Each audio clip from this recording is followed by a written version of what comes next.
Hello, everybody. Welcome to Sonic X Shadow Generations. We're only doing Shadow Generations, and we figured we'd commentate over the prologue animation because it's kind of mandatory storytelling for the actual game itself. No, it's not. It kind of is. It is for Shadow's arc, at the very least. Only if you care about lore.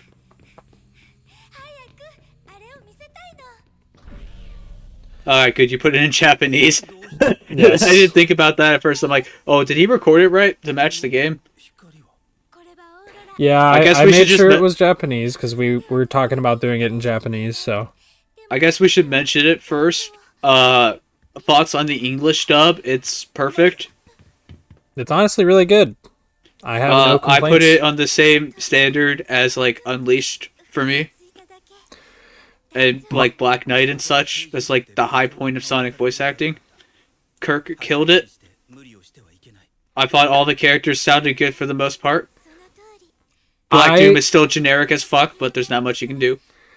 So I would agree, except I still I think Kirk did fine. I think it's like easily his best performance as Shadow. I still just don't like his voice as Shadow personally, but that's just a personal preference thing. I think otherwise, no, it grew on me so Shadow's much good. in this game. God, I love it.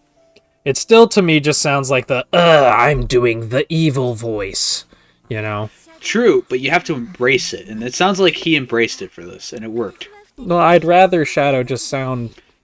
Alright, let's stop Like talking Shadow. about the game. Let's talk about this now. Shadow and I mean, Maria we are are having talking a about moment. this. What the fuck you mean? I mean, let's talk about the actual animation. It's so pretty. It looks clean. It is. This prologue animation, amazing in every way. No notes. It is a surprisingly really, really good compilation of just lore tidbits. Yeah. Like, this feels like the best of what Ian Flynn can do in the comics, but in animated form. Yeah. And it's, canon to the game, so I like it better. Yeah. And now we get more of Maria, and we get to see more of what she actually was for Shadow, rather than just a sweet girl that he was friends with. She's kind of Shadow's emotional anchor. Whenever he's feeling down, she's there for him to cheer him up, Yeah. She is, and I will say on that end, I hope she never returns again after this game. Right. Unless they do, they need to add more personality to her. I think she has relatively the same personality as before. It's just now we get to see the actual emotional connection between her and Shadow, which adds a lot. Oh, This fight looks so good. But this fight is fucking... God, the footwork, the choreography, everything. In terms of her personality, she is a pure angel, and that's it. Like, Final Fantasy fans, you know what they did to Aerith after she died, and they kept bringing her back in different media? That's what Maria is. And it's kind of boring. I feel like I think in the context of this one short game, I think it works, and I like it a lot. Because her as a foil for Shadow, I think is what works. But her as a character, I don't think is that interesting. Right. But I also think you're way too paranoid of the fact that they're going to bring her back again when there's no reason to. This is the I'm only not paranoid time that they're going to bring her back. I don't think they will. I'm just saying they shouldn't. Yeah, but every time you talk about Maria with me and this game, you say, I hope she doesn't come back again. That's like the only thing you say. Okay, fine. Maybe I'm a little paranoid. You are definitely very paranoid. I feel like they did this just because this is really the only time they could have done this. They're reintroducing Shadow, and it's another time travel Sonic game. It's Sonic Generations. It's happening at the same time. So it kind of makes sense that Maria and Gerald would have been brought. She's saying, please save me. Why does it say remember? In Japanese, she said, please save me. Yeah, she said Tasukete. Okay, well, that's a thing. You know this. The subtitles are the English dialogue. Does she say remember? She does say, Shadow, remember! I don't in remember the English that. It's dialogue. been like a month or two since I've watched this. Yeah, So. she says. Also, the moon was broke, as it should be. And it's not broke in the game. But that kind of makes sense, because time travel. Where does it appear in the game? Radical Highway. Oh, well, yeah, that makes sense then. And you might be able to see it in the Arc level, I don't know. Well, it's okay. We still have the explanation for why it's not broke in other games. It is broke. You just don't see it. And it's such a dumb explanation, because the way it's depicted in this... God, I love it so much. The way it's depicted in this is, like, there's debris, like rock debris, orbiting the moon. So you should be able to see that from any angle. But no, just you don't. Yeah. Also, I think it's interesting that Shadow knew the Black Arms beforehand. Yeah. Add some interesting context. That he even was aware of his full creation, of how he was created. Even with the altered memories. Well, I'm also... Actually, with his altered memories, I don't know if he would have remembered the Black Arms or not. Well, that's also another thing. This game depicts Shadow, and he fully remembers everything from Sonic Adventure 2, Shadow the Hedgehog, everything. We never actually see a point where Shadow does regain his memory of Sonic Adventure 2. We see in Shadow the Hedgehog, like, that game is dubiously canon, but, you know, in Shadow the Hedgehog, we do see him get told what happened. But in this, he has a strong memory of it. Are you sure? You know. I think maybe what happens is he just gets the flashbacks automatically upon looking at the moon in the Ark. You know, after enough time had passed. It's just coming back to him. Well, I'm so sure it's not that's really what it conscious is. effort. I'm sure that's what it is, but it's just one of those things they don't explain. Shadows just has his memories back, and that's fine. It's not a complaint. I'm just like, that's just one of the things they don't explain, you know. This is the most I've liked Rouge as a character in a very, very long time. She's doing Rouge things. Instead of just being there for no reason. You know? It's great. Mm-hmm. I'm not big on Omega in this. It was funny the first time where he says he calls dibs. But not when he does it the second time and then whines because he didn't get to destroy it. I wonder if it's maybe a closer personality. If it's a change to make his personality closer to maybe how it was in Japanese. Maybe that's how it was in Japanese, but it was altered for the English localization in Heroes. No, I think what it really was is just more so Ian Flynn bringing in more of like the kind of comic personality of Omega into this, which is fine. Yeah. But like the humor I got from Omega in Heroes was just his violent nature and how he talked about it. But in this he's just like, I call dibs, and then he's doing like dumb shit in the background like that, like being clumsy. So it's a different vibe for Omega.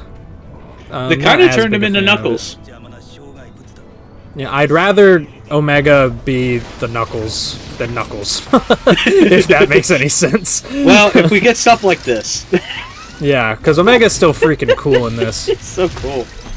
It is a shame we didn't get any good 3D fight scenes with him in the actual game proper, but this animation kind of makes up for it, you know? Yeah, in the game, he's just there. He has a lot of dialogue, though, if you actually talk to him. He does. Which a lot of people all the characters do. All the characters actually have quite a lot of dialogue. Yeah. It changes over time. Like when you go into the Doom world, you get a lot more. Also, nobody ever talked about it, but this boss being ripped straight out of Shadow the Hedgehog, and him also still doing the particle beam cannon, like that thing. It's so cool. Well, you see, no one likes Shadow the Hedgehog enough, so they don't care. The world! God, I love this. It's so cool. I'm so really glad that this animation was a lot more than just a bunch of fight scenes. Like, it obviously is that, but there's still more to it. I want to ask you a question, because I've seen a lot of discourse around this. Would you ever want this to replace the cutscene style in Sonic, Yes. or would you rather have the quality of cutscenes that the game has? Because personally, I much prefer those kinds of cutscenes fitting with the game world. Because these are kind of take me out of it. In a similar way to like the storybook games, but I can forgive them there just because they did go to the effort to make them actual storybooks. But it still kind of takes me out of it, you know? What I'd I much would rather say to have that, something that looks consistent. what I would say to that is, if they end up making the games themselves more stylized, then yeah, I'd like to see more cutscenes in game like this. But in general, also, just to preface, if they make an animation like this, they should just put it in the game. Because They did it's in the dumb PlayStation. for only on PlayStation and only for like the freaking the like pre-order people. It's dumb. What is the song that's playing? This is Without You, a song they got Casey Williams to sing. Casey Williams I forgot about this. Yeah. Is it in the game at all? Nope, they made it for this, and they haven't released it. And they probably won't release it, and it's not in the game. So, That's right. Okay. I don't know why. This should have been the credits theme, instead of them doing another stage because medley. this had a credits theme, and then it turns out that was the theme used for the collection room. Yeah. And I love this song. Yeah, why isn't this in the game? We And had it's so nice seeing this. Yeah, they had I'm With You. This right here, And by the Frontiers way, is great. listen. This right here, by the way, is the crux of why of the Shadow's arc in this. Why I would consider this mandatory watching for the game itself, because they kind of retconned Shadow slightly from Shadow the Hedgehog, where in that game he just left the past behind him because he wants to forge his own path. In this, he left the past behind him because it's too painful to remember, right? But then his sort of arc that he goes through in this game ends up being him realizing that what Maria was to him, and how her like kindness and love sort of guided his morals. So he re-accepts that back into his life by the end of the game. Right. Well, so- obviously, with the original arc for Shadow was he was supposed to he was supposed to move on from the past. Like, Yeah. that's his arc in SA2. Move on from the past, but keep your memories in your heart. Yeah. For whatever reason, they decided to go with something different in Sonic Heroes, where, they reintroduced him without his memories. And obviously, by the end of Shadow, it's, he doesn't want them back. He doesn't need them. He can move on. Yeah. And obviously, that's probably what they were going to go with. 06 makes no mention of his memories. It doesn't matter. Most that is concerned with is, like, his future. Yeah. And after that, obviously, Shadow was just nothing for a while. Mm-hmm. So they very much are rebooting him. Yeah, and I think the way that they did it here is genuinely very tasteful, and I think they honestly, like Ian Flynn, I gotta say, he knocked it out of the park with this game's story for me. Like, this is the first time a Sonic story has really had like this whole like a theme. In a very long time. We haven't had that in a Sonic game in a very long time. They tried. We haven't had that since Unleashed. Well, they did Or try. maybe Black Knight. Technically, with Frontiers, Ian Flynn tried, but I think the problem with that game was it was his first game writing, and I'm imagining most of the thing was already written. So what he ended up doing instead was giving each of the characters you meet in that game little mini arcs for their own island, and it doesn't end up working because for like Tails, it's basically just like I was inconsistent in Sonic Forces, but now I'm going to try and not be that. And then for Amy, I'm going to go from spreading love to the world to spreading love to the world more. And then Knuckles is like, man, I wish I could travel like you, Sonic, but I'm not going to. I'm going to go to the islands and guard the Master Emerald. So it doesn't end up working in Frontiers, but this game, like, genuinely, like, I know you have problems with it. I do have problems with the story too, but I think this is Ian Flynn's easily best writing for the game so far, and I'm genuinely looking forward to see more from it. I should clarify, any problems I have with the story are mostly nitpicks. Yeah. It's still best story told since Unleashed. Yeah, since Black Knight Unleashed, whatever. It's easily up there as one of the best Sonic stories. Which, you know, technically, not very hard to do, but I'm still not glad. a high bar, not a high bar. Yeah. By any means. But especially when you play games like Borderlands 2. Yeah. But it's just nice to... Because, like, Sonic games... I know we're going very long after the part, but it's nice because Sonic games have stories. They always do. So it's like, if you're going to have it, at least make it, like, interesting and good. You know, it doesn't have to be the best thing ever, but I'd like it to actually be there for a reason and not just, it's a Sonic game, so we have to have a story. Let's make a bunch of random cutscenes. What I like about this is it's our first confirmation since Frontiers that they really do want to try things again. They want to actually make something special. We got hints of that with Frontiers, but I think there was a shit ton of worry of, is this going to continue? Yeah. And, you know, I think Superstars added a little bit to the worry. Mm-hmm.